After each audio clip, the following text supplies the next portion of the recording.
Bonjour à tous et bienvenue dans cette nouvelle vidéo de votre podcast Le Pharmapreneur et plus particulièrement dans cette série de vidéos dans lesquelles je te parle de mon quotidien en tant que pharmacien titulaire de notre pharmacie, la pharmacie du manoir à Isnoville.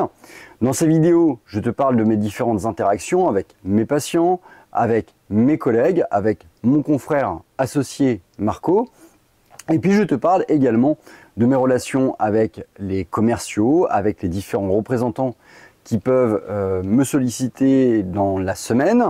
Je te parle également de mes différents rendez-vous, mes problématiques, et ensemble, on essaye de trouver des solutions. Je te parle aussi de l'interaction que je peux avoir avec certains de mes confrères, et notamment Maxime, de notre pharmacie satellite des Emmurés, et Hélène, de notre pharmacie satellite de Pavie. Bref, je te parle de ma semaine en tant que pharmacien d'officine, sans filtre, sans tabou. Le but, échanger, partager, proposer des solutions et éventuellement en recevoir de ta part en commentaire de cette vidéo. Commençons donc par ce début de semaine et le fait marquant, bien évidemment, c'est que la pharmacie vient de basculer en mode vacances. Alors, chez nous, rien de nouveau au niveau de notre infrastructure. Nous avons pris le parti déjà depuis de nombreuses années au sein d'Isnoville de conserver la même activité pour notre pharmacie. Pourquoi? Je dirais pour plusieurs raisons. Déjà d'une, c'est qu'on a une activité qui reste, même si elle est moindre, malgré tout soutenue. Alors moins de personnes, moins de passages, moins de médecins aussi, mais aussi moins de personnel au sein de notre équipe et donc du coup une activité qui reste malgré tout présente. En plus, on réalise les inventaires durant cette période du mois de juillet et du mois d'août et donc du coup on ne manque pas de travail et pour ça, une ouverture de 8h30 à 19h30 conservée nous paraît normale. Par ailleurs, on ne veut pas déstructurer également les habitudes de nos patients. On est et on a cette chance d'être la seule pharmacie sur Isnoville et donc, comme disait l'oncle Ben à Peter Parker dans le film Spider-Man, un grand pouvoir implique de grandes responsabilités. Et pour nous, celle de maintenir un service constant auprès de nos patients fait partie de nos responsabilités. Bref, commençons donc par cette journée du lundi. Comme tu le sais, j'arrive toujours un petit peu plus tôt. L'objectif, réaliser la réception très rapidement des produits dans notre robot de façon à pouvoir être pleinement disponible pour l'activité de pharmacien et non pas de logisticien. Donc, réception des commandes au niveau de notre robot. Alors, aidé avec cette semaine par notre stagiaire de deuxième année de pharma, Salomé, qui va nous accompagner durant ce mois. Alors, le but du stage de Salomé pour l'instant, pour les premiers jours, il est comme pour tout type de stagiaire, et notamment lorsqu'il reste longtemps avec nous, c'est de découvrir le mode de fonctionnement de la pharmacie. Donc, Salomé, elle a commencé son stage vendredi dernier. Là, elle est toujours dans la découverte, donc les process de réception, notamment les différents fournisseurs, comment se passe une réception de commande. Et puis, je vais lui donner progressivement un certain nombre de missions qui vont l'accompagner pendant tout son stage et qui vont la responsabiliser.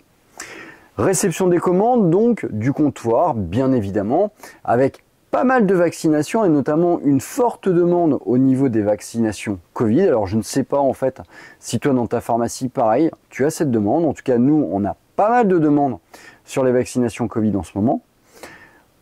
Traitement, Sécu mutuelle. Alors je prends ce temps de la Sécu et de la mutuelle pendant les vacances. Là je vais avoir plus de temps pour m'y consacrer. Pour moins faire ça, je dirais à la volée.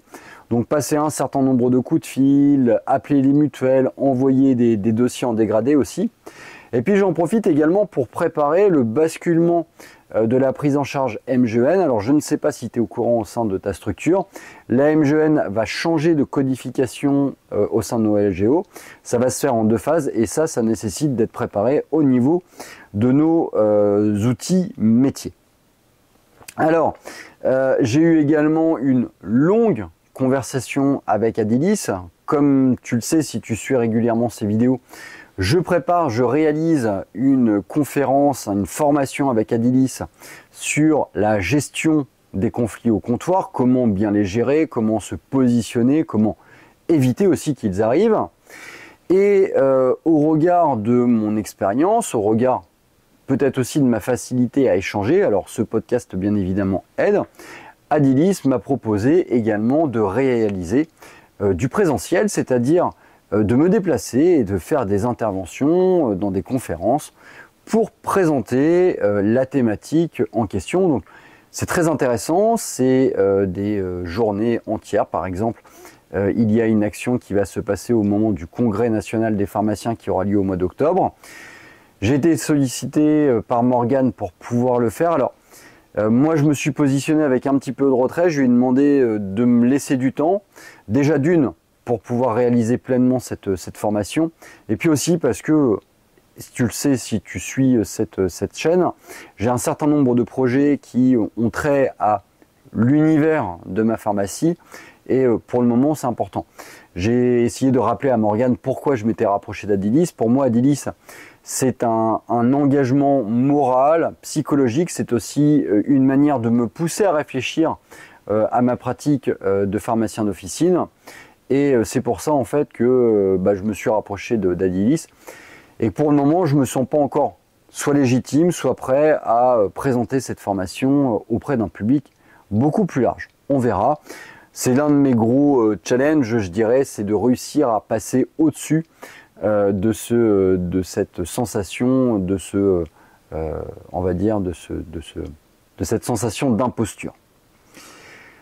J'ai également réalisé des entretiens avec des candidats au poste de Dust. J'ai eu la chance durant cette journée du lundi de revoir des intervenants du groupement unique. Le groupement unique, c'est le groupement plus de la SERP. C'est un entretien qui a duré pas loin d'une heure tout de même. Le but, c'était d'échanger autour d'un projet de réaménagement. Alors, comme tu le sais, si tu suis ces vidéos, je fais des démarches pour peut-être, sûrement, en fait, changer de groupement. Alors, il y a un espèce de nuage de transformation parce qu'on veut réformer la pharmacie, on veut peut-être changer de groupement, on veut peut-être aussi changer de grossiste répartiteur, on veut aussi peut-être changer de génériqueur. Bref, on regarde un petit peu tout ce qui se propose. Ce qu'on sait, c'est qu'on veut faire muter notre pharmacie, on veut lui faire franchir un cap, on veut la faire cranter, comme on dit. Et pour ça, il va nous falloir des outils, il va nous falloir des intervenants, il va nous falloir, je dirais, de l'aide. Et pour ça, on a besoin de personnes qui nous accompagnent. Le groupement unique se montre, je dirais, extrêmement présent, extrêmement dynamique. Le rendez-vous d'une heure a été très intéressant, très instructif aussi, et ça montre la qualité de leur proposition, ça montre aussi leur volonté d'engagement, et je trouve ça extrêmement respectable. Un truc que je trouve par contre particulièrement choquant, c'est que je sais que certaines personnes d'Unifarm regardent ces vidéos, et alors je suis affilié au groupement Unifarm, mais aucune personne du groupement Unifarm ne s'est rapprochée de moi pour savoir, et je sais qu'ils savent notre démarche, pour savoir en fait ce qui m'amène à avoir cette réflexion, et puis pourquoi pas en fait échanger ensemble pour essayer de trouver des éléments, des solutions en fait qui pourraient me permettre finalement de rester dans un partenariat qui au final en fait ne me déplaît pas en fait. C'est juste que je n'y trouve peut-être pas totalement en fait les éléments nécessaires au crantage de ma pharmacie. Mais c'est surprenant en fait de la part d'Unifarm en fait de ne s'être même pas mis en relation avec nous alors qu'ils sont parfaitement au courant de ma démarche. Bref, c'est une aparté. Lundi après-midi, je retrouve mon collègue Marco, on fait des échanges relativement brefs, car on a un rendez-vous à 14 h avec le comptable François-Xavier Coussin du cabinet Burette pour échanger sur le bilan de l'année numéro 2 de notre collègue et amie Hélène sur la pharmacie de Pavilly. Alors je t'en ferai une description plus approfondie dans le journal d'une installation, saison 2, teaser. Il va y avoir une saison 2 au journal d'une installation et je vais te parler d'un certain nombre de projets, mais je vais te parler aussi de tout ce qui a trait finalement à nos investissements et comment ça se passe. En résumé, un très bon bilan. Hélène a fait une belle progression, aussi bien dans sa fréquentation, dans son chiffre d'affaires, que dans sa marge. C'est le signe d'un investissement plein, entier. Les résultats commencent à être visibles et ça c'est formidable. Elle a eu le droit en plus à une petite gratification financière et donc ça c'est top. Bref, je ne peux que la féliciter si elle regarde cette vidéo, comme je l'ai fait par oral.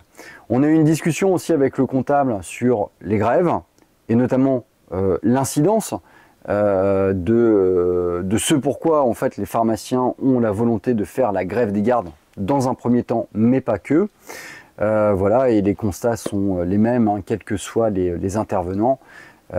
Perte d'activité, perte de chiffre d'affaires, perte de rentabilité surtout, et résultat des courses, une maximisation des ruptures de médicaments, une maximisation du détricotage finalement du maillage pharmaceutique qui fait la force de notre système pharmaceutique en France et qui fait la force finalement de notre système de santé en dehors des hôpitaux.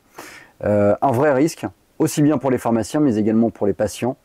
Mais bon, ça, voilà, on va laisser le syndicat faire son travail. Moi, en tout cas, avec Marc-Antoine, on est prévoyant et on anticipe, je dirais, un mauvais aboutissement de ces négociations, car, soyons clairs, même si le syndicat fait bien son travail, ce qu'il va réussir à nous donner, c'est du temps. Si l'État, si le gouvernement a la volonté d'agir sur ce levier pour gagner de l'argent, ils le feront. Peut-être d'une manière plus modeste dans un premier temps, mais la finalité restera là. Et il est important pour nous en tant que pharmacie, en tant que pharmacien, en tant que chef d'entreprise, qui avons sous notre responsabilité un certain nombre de salariés, de réformer notre activité, de sortir de cette rémunération à la boîte, de faire entrer le service, de développer le service, de trouver d'autres axes de rémunération pour notre pharmacie, voilà, de rester rentable malgré le contexte économique, et peut-être aussi d'essayer de sortir de cette espèce de dépendance que l'on peut avoir par rapport à la rémunération fixée par l'État. Bref, c'est une réflexion relativement longue, mais qui n'est pas sans intérêt. Les filles, en parallèle, continuent à faire l'inventaire. Alors, on a débuté ce grand cycle d'inventaire. Elles maîtrisent la chose. Alors, nous, on le fait d'une manière mensuelle et on le fait une fois dans l'année, pas d'inventaire tournant à notre niveau. Déjà d'une, parce qu'on n'a pas le temps. De deux, on n'a pas les outils pour le faire. Pourquoi on le fait en période juillet-août? C'est très simple. En fait, c'est de façon à avoir le stock le plus juste possible au moment de notre bilan. Bilan qui prend fin, finalement, notre activité commerciale et donc la réalisation de notre bilan se fait fin septembre et donc du coup le fait d'avoir réalisé un inventaire sur juillet-août, on a un stock qui proportionnellement reste extrêmement fiable au moment de la réalisation de notre bilan. Mardi, début très tôt de notre journée avec un rendez-vous entre 7 et 8 avec notre comptable Frédéric Guédon cette fois-ci, mais également notre cabinet partenaire d'avocats Franck Gobon. Le but de cette réunion 7-8, c'était la création d'un espèce du moins une réflexion, je dirais, sur la mise en place d'un maillage de nos différentes sociétés, avec vraisemblablement la création d'une seconde SPFPL, et puis voir comment on peut ordonner tout ça par rapport aux différents projets qu'on peut avoir, et surtout, et aussi, pour prévoir l'avenir, car on n'a pas l'intention de s'arrêter là, on a l'intention de développer notre réseau, et pour ça, il nous faut je dirais un outil sociétal qui soit préparé, prévu, on anticipe en fait les futures évolutions de façon à ne pas les subir et finalement garder une position de proactivité. Cette journée, elle a été marquée encore une fois par pas mal de comptoirs, pas mal de vaccinations, des entretiens pour le Dust aussi parce que là on a beaucoup de sollicitations, beaucoup de CV, j'en analyse, j'en jette. Je prends des rendez-vous, donc ça demande pas mal de temps pour ça. Voilà. Un gros rendez-vous également avec le laboratoire Biogarant pour faire le point sur notre partenariat, également pour faire le point où on est notre réflexion sur notre négociation générique dans sa grande globalité, celle que l'on réalise avec le groupe des Avengers. Et puis avec Salomé, on a réalisé une première partie de l'inventaire contradictoire du robot et de notre LGO, donc voilà, on l'a fait ensemble, je lui ai expliqué à quoi ça servait, comment ça se faisait, quelle était son utilité, quel était son intérêt. Et puis on a eu la chance également d'être contacté par la SERP, notre grossiste, pour savoir quels étaient nos besoins pour un produit un peu spécifique qui est le Repata. Alors, a priori, et si tu n'es pas au courant, les grossistes, en tout cas pour ceux qui nous alimentent, vont passer à une distribution de type hebdomadaire. En tout cas, ils ont des dotations qui vont se faire d'un point de vue hebdomadaire et donc une redistribution qui va se faire d'un point de vue hebdomadaire. Et donc, la SERP nous a téléphoné pour savoir quels étaient nos besoins en Repata. J'ai trouvé ça très louable, très intelligent, très pertinent. Et donc, je compte sur la SERP, sur mon grossiste numéro 1 pour m'apporter un maximum de confort au niveau d'un produit qui, somme toute, reste très subtil, tant au niveau en termes de prix qu'en termes de conservation et aussi en termes de demande. Mercredi, arrivé tôt, réception de la commande générique avec Salomé. Le but, toujours la former et lui donner un certain nombre de missions. Puis, j'ai réalisé la facturation et les envois mails pour les anticipeurs d'eau, tu sais, ces ordonnances un petit peu spécifiques de produits chers, avec une volonté particulière pour cette période juillet-août, comme je l'ai fait pour les ordonnances du premier, c'est de prévenir les patients que je peux adapter également leur traitement par rapport à leur départ en vacances, mais qu'il faut pour cela qu'ils échangent avec moi pour me dire quels sont leurs besoins et comment je peux faire au mieux pour qu'ils aient l'ensemble des traitements disponibles pour, pendant et après leurs vacances.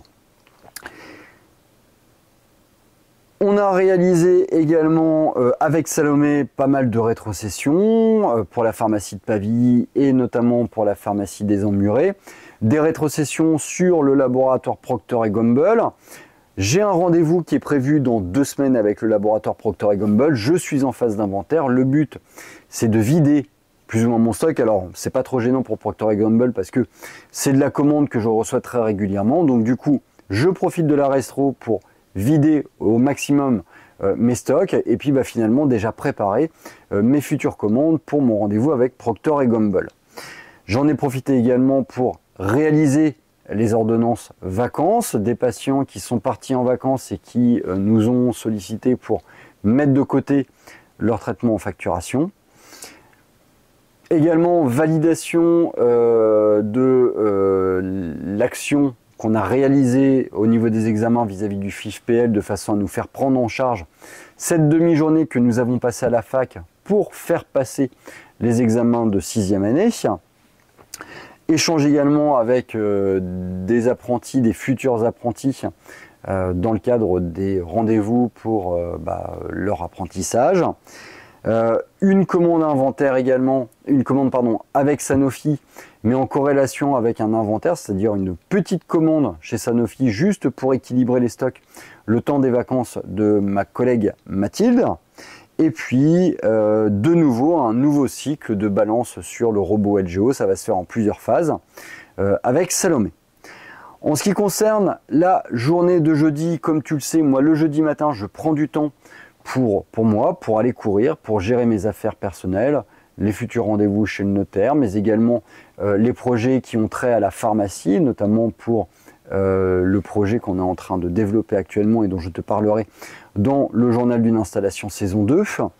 Arrivé un petit peu plus tardif, du coup, à cause de ces 2 impératifs, comme je l'expliquais à mon collègue Marco, c'est fou parce qu'en fait le matin ça devait être une matinée relativement cool, juste basée sur de la course à pied, et puis au final ces deux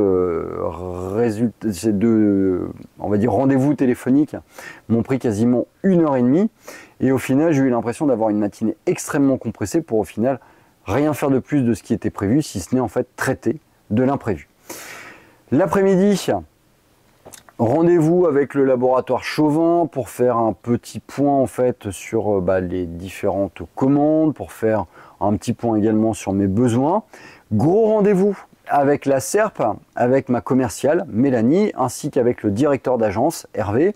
Le but, échanger un petit peu sur ma démarche de recherche de nouveaux groupements, de nouveaux partenariats. Je pense très sincèrement que la SERP avait besoin d'être rassurée sur ma fidélité envers leur structure. Ma fidélité l'est, c'est ce que je leur ai dit. Moi après voilà, je suis dans une démarche de recherche, d'analyse, d'approfondissement, de vouloir faire évoluer aussi ma boîte. La SERP n'a pas à s'inquiéter, plus que ça en fait au final, parce que je n'ai rien à leur reprocher. Donc voilà, c'est un rendez-vous qui a duré 1 heure, on a échangé sur tout un tas de sujets divers et variés ayant trait à l'activité officinale, mais pas que, ayant trait au groupement, aux interactions grossistes et groupements. Bref, un rendez-vous très intéressant. Ensuite, j'ai eu rapidement une communication avec le laboratoire Teva pour fixer un prochain rendez-vous pour échanger sur les conditions commerciales que le laboratoire Teva est prêt à nous proposer. Et puis, dernier rendez-vous, je dirais, avant de basculer sur une partie plus comptoir, un rendez-vous d'entretien avec un profil pour un dust un peu atypique, une dame de 51 ans, mais qui a eu une longue carrière, notamment dans la cosmétique, dans l'esthétique, qui a d'ailleurs dirigé un salon d'esthétique, un profil très atypique, mais extrêmement intéressant, surtout au regard de notre propre volonté de vouloir développer la partie para, la partie cosmétique au sein de nos structures. Je pense que ça peut être un véritable plus. Bref, on analyse. Je lui ai dit que je me donnais 10 jours pour analyser son CV et surtout le mettre en comparaison finalement avec d'autres entretiens que j'aurai la semaine prochaine. Je t'en parlerai dans cette vidéo du quotidien d'un pharmacien la semaine prochaine. Sur ce, je te souhaite une bonne fin de semaine. Profite de ton équipe, profite de ta famille, fais attention à toi, profite du beau temps aussi. Et si tu es en vacances, passe de très belles vacances, recharge les batteries. Je te dis à très bientôt sur une prochaine vidéo sur ton podcast Le Pharmapreneur, le seul podcast où l'on parle gestion officinale et entrepreneuriat. À très bientôt.